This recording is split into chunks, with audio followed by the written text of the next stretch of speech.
Paul est celui qui succéda à l'œuvre de Pierre. C'est pour cette raison qu'il s'identifie lui-même à un sage architecte, celui qui construit la maison. Nombreux sont ceux qui reconnaissent que l'enseignement de Paul atteint son apogée dans sa lettre aux Éphésiens, et que le thème de cette lettre aux Éphésiens, c'est la maison de Dieu. Tout ce qui a été introduit dans cette construction doit être agencé et embelli. L'œuvre de Paul consiste donc en une œuvre d'embellissement, mais avec des aspects très variés.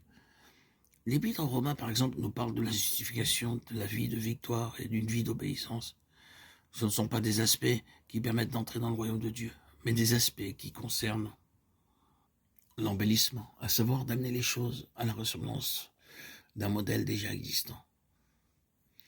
Dans sa première lettre aux Corinthiens, Paul montre comment, après être soumis à Dieu dans son royaume, nous devons nous conduire dans les divers domaines de la vie chrétienne, comme par exemple les réunions, la table du Seigneur, le mariage, l'hospitalité et la communion entre les croyants.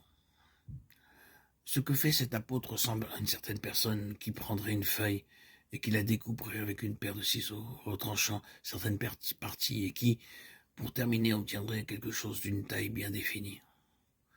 Tout ce qui a été introduit dans la maison de Dieu doit être placé au bon endroit. Pourquoi ? Parce que la nature même de Dieu doit se manifester par la maison. L'état d'une maison montre si son propriétaire est soigneux ou négligent, car la maison reflète la personnalité de celui qui la possède. Le caractère d'une personne se révèle dans sa maison. Supposons par exemple que les livres sur vos étagères soient empilés d'une manière désordonnée, que le sol soit parsemé de déchets, que le lit ne soit pas fait et qu'une couche de poussière couvre vos meubles. Si votre ami entre dans votre maison et qu'il voit un tel tableau, il saura immédiatement quelle sorte de personne vous êtes. Si vous allez chez les autres, on ne connaîtra pas votre véritable caractère, mais tout ce qui se trouve dans votre propre maison mettra en évidence ce que vous êtes vraiment. Car c'est le lieu où vous vous reposez, l'endroit où vous vivez. C'est donc là que votre caractère et que votre personnalité se révéleront le plus distinctement. Le témoignage que Pierre donne a donc pour but de faire de nous des citoyens du royaume de Dieu, afin d'être placés sous la puissante et souveraine main de Dieu. C'est pourquoi cet apôtre ne s'occupe pas beaucoup des détails, car ils ne sont pas l'objectif de son ministère. Avec Paul, la chose est différente, car il a été mandaté par Dieu, afin de continuer l'œuvre commencée par Pierre. Considérons quelque peu Paul, et remarquons combien il est précis. Il dit qu'en le mari et son épouse doivent s'aimer réciproquement, comment les frères doivent prendre soin les uns des autres, et ainsi de suite. Tous ces aspects concernent les affaires de la maison de Dieu. Il nous montre quelle est la conduite qui plaît à Dieu. Paul traite aussi des questions d'ordre spirituel, comme le baptême, les dons, la diversité des ministères, aussi bien que l'ordre et la structuration dans l'Église. Il peut donc être comparé à un ensemblier et à un décorateur. En lui, vous êtes aussi édifiés pour être une habitation de Dieu en esprit. Éphésiens 2, 22. Ce verset nous montre très clairement que l'Église est la maison de Dieu.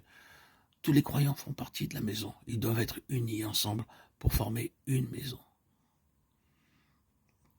Chaque personne est semblable à une brique, à une pièce de bois ou à une tuile. Ce n'est que lorsque tout manifeste la nature de Dieu que se constitue la maison de Dieu. C'est ce qui caractérise la ligne du ministère que le Seigneur a confié à Paul. Cependant, est-ce que l'œuvre pionnière de Pierre et le mystère d'édification de Paul sont suffisants pour satisfaire le cœur et la pleine pensée de Dieu ?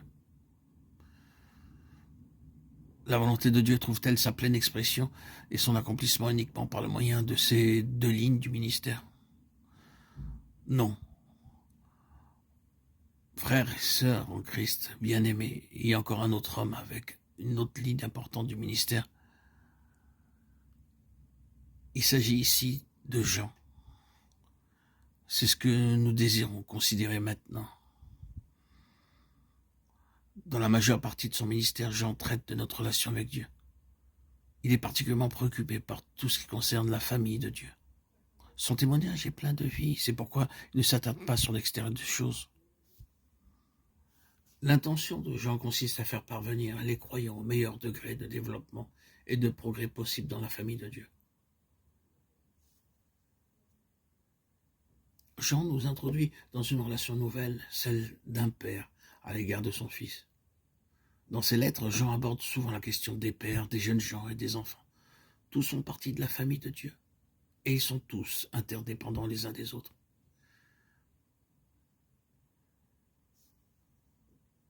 L'intention de Jean